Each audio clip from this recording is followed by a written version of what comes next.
Ladies and gentlemen, my friends from the media. Kasi po, yung ano na, no, pwede na pag-usapan yung sa tax, yung sa ini, sorry, common beginning. Hindi ba kasi yung anong tanong mo? Yes, sir.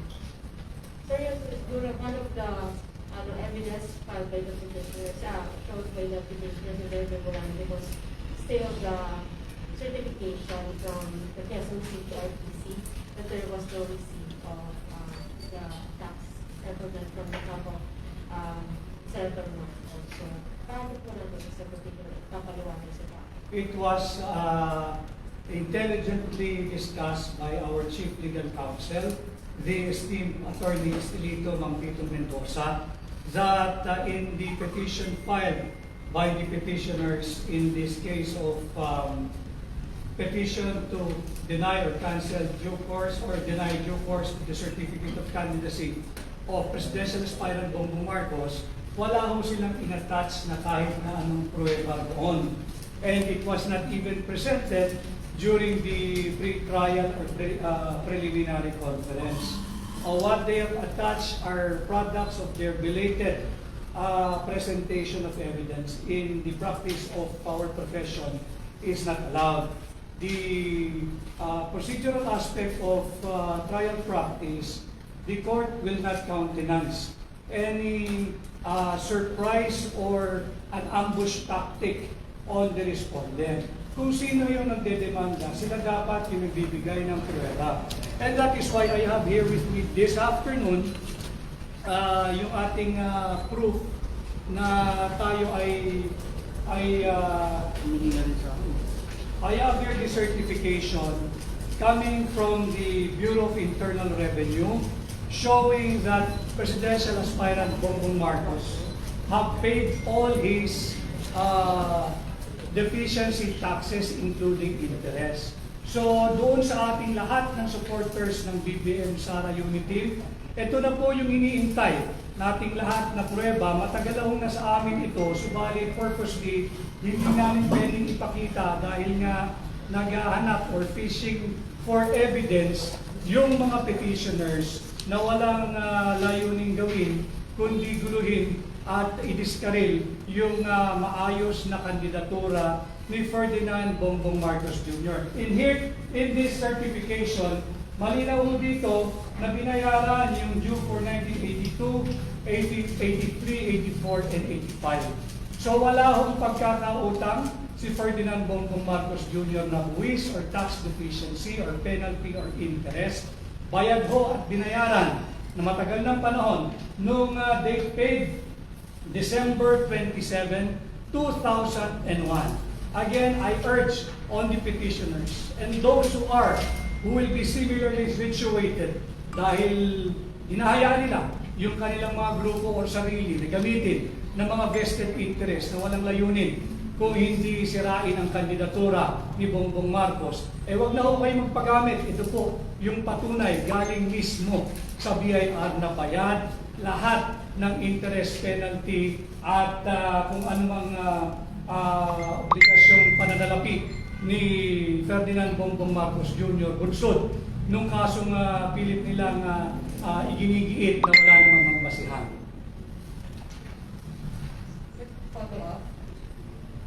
Sir, yung ano lang, yung diba number 2, number 3 yung sa CA ruling, number 2 was to pay deficiency income taxes, and in the first answer of Attorney Mendoza, he said the order was unclear. Was there any effort in the years back to clarify kung ano ba yun, kung kailangan ba siyang bayaran? Malinaw yung decision ng Court of Appeals. Ang problema nga, sorry to say, ang problema doon sa mga nagdedemanda, hindi rin nila ginagawa.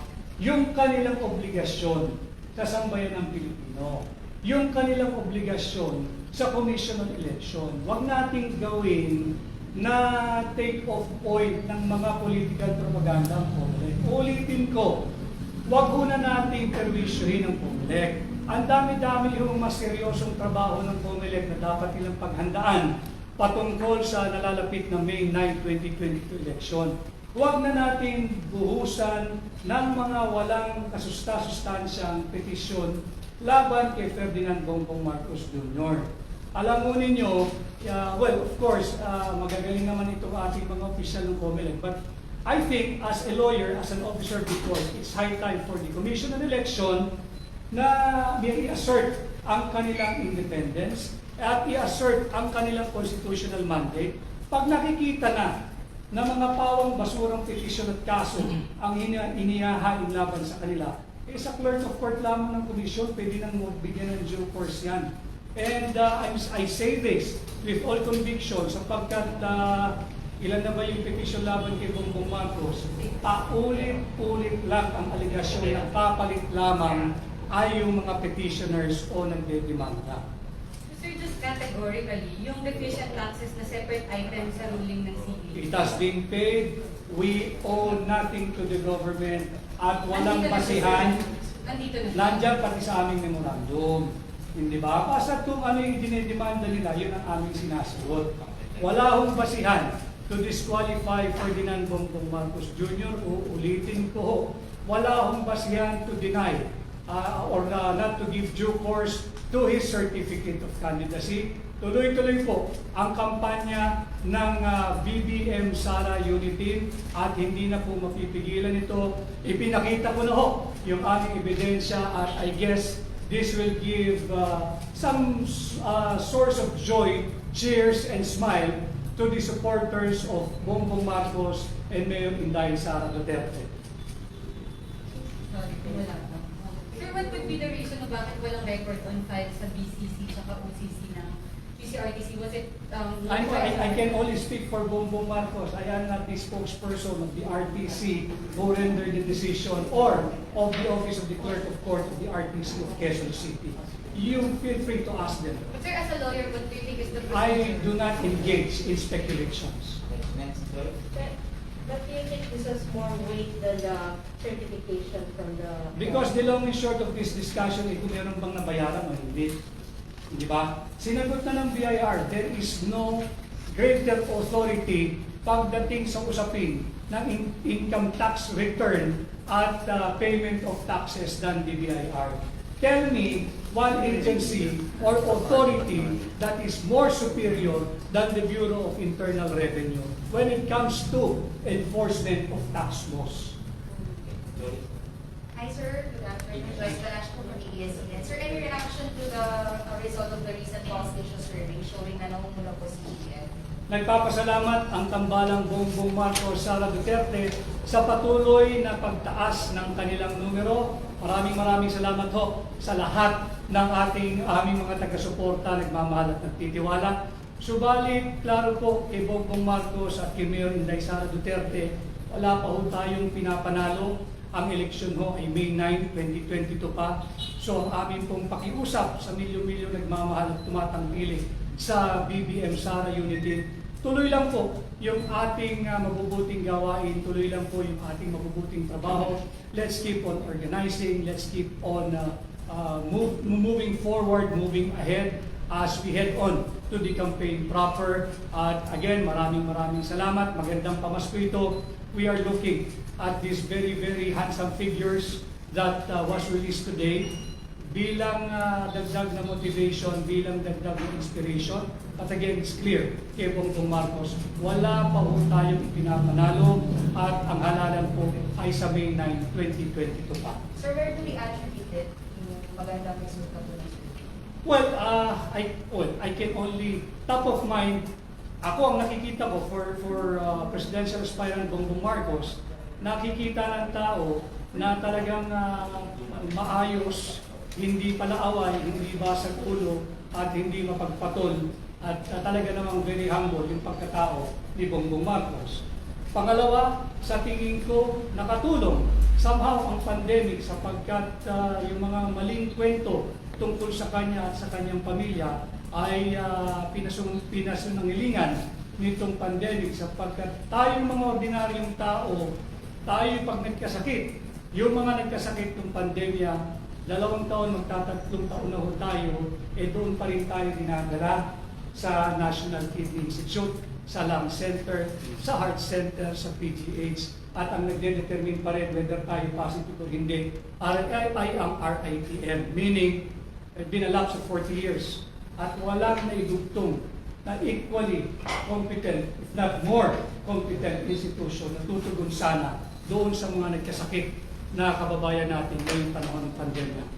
And yan yung mga top of mind na nakikita natin. Of course, yung patuloy na gawain niya, kagaya nitong pagtugon sa mga nasalanta ng Bagyong Odette, walang fanfare, walang bit-bit na media, tumutulong lang, nakikipagkita lang sa mga provincial governors or the LGU heads.